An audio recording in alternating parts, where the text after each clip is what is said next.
पाकिस्तान से हिंदू लोग आते थे, उनको शरणार्थी नहीं होने दिया गया। किसने नहीं दिया? यही गांधी जी की वजह से। गांधी जी ने ही देश का, गांधी नहीं चाहते तो नहीं, और बंटवारा नहीं कराया। उन्होंने यहाँ पे जाकर के हिंदुओं के साथ, सनातन के साथ उन्होंने विश्वासघात किया। अगर बंटवारा, गांधी जी ने दंगे रोकने के लिए अनशन पे बैठे उपवास किया उन्होंने कई दिन। उपवास उनका दिखाओ, वो वेस्टर्न कल्चर के पढ़े हुए व्यक्ति थे और उन्होंने न जाने के वेस्टर्न कल्चर में कहाँ उपवास रखा जाता है चाचा? गांधीवादी विचारधारा पे चलेंगे या गांधीवादी विचारधारा पे चलेंगे? इस देश में दो विचारधारा है ही नहीं, दो विचारधाराएं थोपी जा रही। विचारधारा एक ही है, गांधीवादी। नहीं, गांधी तो सिर्फ गांधी ने तो थोप दिया देश को बर्बाद कर दिया। गांधी जी की ही वजह से इस देश की आज जो स्थिति है, और वो कैसे बताइए? कैसे नहीं, उन्होंने सही समय पे सही डिसीजन, ये देश को हमेशा धरातल में ले जाने के लिए उन्होंने जितने निर्णय लिए, अगर वो चाहते तो हमारे कई क्रांतिकारियों की फांसी नहीं होती। कौन से क्रांतिकारी की फांसी? अरे भगत सिंह की नहीं होती। लेटर लिखा तो था भगत सिंह ने। लिखना एक अलग चीज, जैसे बात बात पे निजामुद्दीन वाली और जामा मस्जिद पे, अगर वहाँ पाकिस्तान से हिंदू लोग आते थे, उनको शरणार्थी नहीं होने दिया गया। किसने नहीं दिया? यही गांधी जी की वजह से। गांधी तो देश का बंटवारा ही नहीं चाहते थे। उसी ने तो बंटवारा कराया। और गांधी जी ने ही देश का, गांधी नहीं चाहते तो नहीं, और बंटवारा नहीं कराया। उन्होंने यहाँ पे जाकर के हिंदुओं के साथ, सनातन के साथ उन्होंने विश्वासघात किया।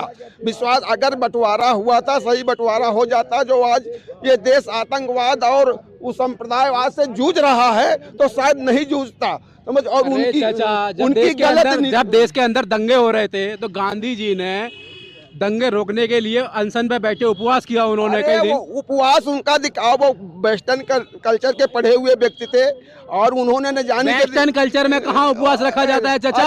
वो आकर के चूतिया बनाया सिर्फ देश के युवाओं को और उन नौजवानों को, और देश के साथ धोखा किया। अगर देश का बंटवारा सिर्फ उन्हीं की वजह से हुआ, चूंकि उनकी तुष्टीकरण नीति की वजह से। अगर वो तुष्टीकरण नहीं करते, सही डिसीजन सही समय पे लिए होते, सही समय कहे होते, और हिंदुओं के साथ जो उस वक्त अत्याचार हो रहा था, अगर उसके ऊपर आवाज उठाए होते, तो शायद ये देश में जो आज ये अराजकता फैली हुई तो नहीं फैलती। और उस वक्त, मैं आज भी कहता हूं, मैं उस वक्त अगर एक बात बताइए, आप कह रहे हो देश का बंटवारा नहीं होना चाहिए जी, लेकिन मैंने सुना आप जिन्ना के बहुत बड़े समर्थक भी हैं। आप कहते हो जिन्ना प्रधानमंत्री बनना चाहिए था। जब देश में पहला प्रधानमंत्री मुसलमान हो जाता तो फिर इस देश का हिंदू कहाँ जाता? ये मुसलमान हिंदू तो बाद में आया ना। मुसलमान हिंदू नहीं, लड़ाई जो इसकी देश की आजादी के लिए लड़ा गया, दोनों लोग मिलकर, सभी संप्रदाय के सभी लोग लड़े और देश आजाद हुआ। जब देश ठीक है, लड़े सब देश। आप करो तुष्टीकरण। हाँ तो ठीक है। नहीं, हमने क्या तुष्टीकरण? नहीं, तुष्टीकरण तो उन्होंने ही किया। आप बताइए, मदरसों को जमीन दी गई, वक्फ बोर्ड को जमीन दी गई, किसी की जमीन वो खुद की दी किसने? सर उनकी कहाँ की थी? यहाँ सरकार ने उनको ओबलाइज किया, कांग्रेस की सरकार ने दिया, और कब्रिस्तान के लिए कांग्रेस सरकार ने दिया, शमशान के लिए, एक भी शमशान के लिए कांग्रेस सरकार। अरे पढ़े हैं भाई, तभी तो हम बता रहे हैं। इस देश को नाश करने में सबसे बड़ा सिर्फ गांधी खानदान का ही योगदान रहा। नहीं, शायद ये देश जो सोने की चिड़िया कहा जाता, सोने की चिड़िया ही होता।